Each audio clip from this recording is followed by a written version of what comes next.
Der Heinrich kommt ins Krankenhaus, der hält die Schmerzen nicht mehr aus. Dem hat's den Leib so aufgeblasen, dem passen nicht mit dem sei Hose. Der Doktor muss ihn gleich besuchen und tut ihn dichtig untersuchen.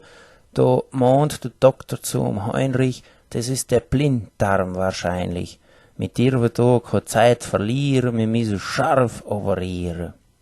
Dem Heinrich, dem sei Bärtje schlawert, bei dem sei Frau, da wird gerabbelt, die soll nicht greinen und nicht blärren, zur Not tut man den Heinrich gleich verscherren.